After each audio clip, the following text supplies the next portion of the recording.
ఏవి9 TV వార్తలకు స్వాగతం. వార్తలు చదువుతున్నాను కొండేటి. పశ్చిమ గోదావరి జిల్లా పెంటపాడు మండలం ఉమామహేశ్వరం గ్రామంలో తెలుగు మహిళా రాష్ట్ర మాజీ కార్యదర్శి, తెలుగుదేశం పార్టీ సీనియర్ నాయకురాలు కొండేటి హైమావతి నివాసం వద్ద ధనుర్మాసం సందర్భంగా గోదా రంగనాథ్ కళ్యాణం స్వామివారికి తులసి దళాలతో అష్టోత్తరం బుధవారం నిర్వహించారు. అనంతరం ధనుర్మాసంలో ప్రతిరోజు ఉదయం పూజా సమయంలో నిర్వహించే పాశురాలు 30 పాసురాలు ఏకకాలంలో పారాయణం చేయడం జరిగింది. అమ్మవారికి అత్యంత ప్రీతికరమైన నైవేద్యంలో చక్కెర పొంగలి, దద్దోజనం, పులిహోర, కట్టి పొంగలి నైవేద్యంగా నివేదించారు.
అనంతరం సంక్రాంతి పండుగలో ప్రాముఖ్యం చెందిన బొమ్మల కొలువు నివాసంలో ఏర్పాటు చేశారు.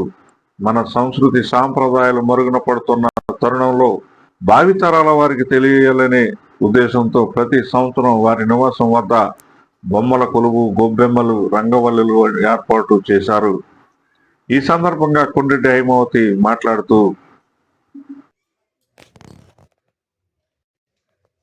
శ్రీరామ్ భోగి, సంక్రాంతి, కనుమ సందర్భంగా ఉమామహేశ్వరం గ్రామ ప్రజలకు, బంధువులకు, మిత్రులకు, శ్రేయాభిలాషులకు, ప్రెస్ మీడియా వారికి, ప్రింట్ మీడియా వారికి అందరికీ నా హృదయపూర్వక శుభాకాంక్షలు తెలియజేసుకుంటూ, ఈ ధనుర్మాసంలో వచ్చు ఈ 3 రోజులు కూడా అత్యంత ఆనందకరమైన రోజులు.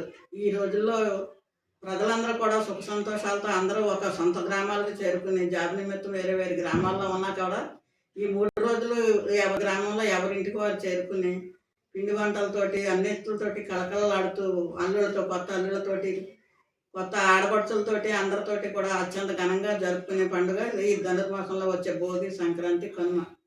ఇది మరుగున పడుతున్న కారణంగా సంస్కృతి సాంప్రదాయాలను తెలియక కొంతమంది ఈ తరం వారు ఈ సెలవులు ఇవన్నిటికీ ఆలోచనలో పడిపోయి, పిల్లలు ఆడుకోవడంలో పడిపోయి, వీటిని కొంతమంది తెలుసుకునే సందర్భంగా గత కొంతకాలంగా కూడా మేము మా నివాసం వద్ద బొమ్మల కొలువు, గొబ్బిళ్ళు ఏర్పాటు చేయడం జరుగుతుంది.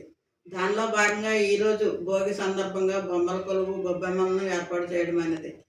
ఈ బొమ్మల కొలువు భోగి సాంప్రదాయాలకి అందరికీ కూడా నిలువుటర్థంగా చేయాలని, అందరికీ తెలియచేయాలనే విధంతో మా గ్రామంలో ఈ బొమ్మల కొలువు, పిల్లలకు ముగ్గుల పోటీలు, గేమ్స్, వివిధ ఆటల పోటీలు అన్నీ కూడా ఏర్పాటు చేయడం జరిగినది. మారుతున్న కాలానికి అనుగుణంగా యువతకు కోడి పందాలకి అది దరిచేరుకోకుండా ఈ క్రీడల్లో పాల్గొని అందరూ ఆనందోత్సాహాలతో గడుపుతూ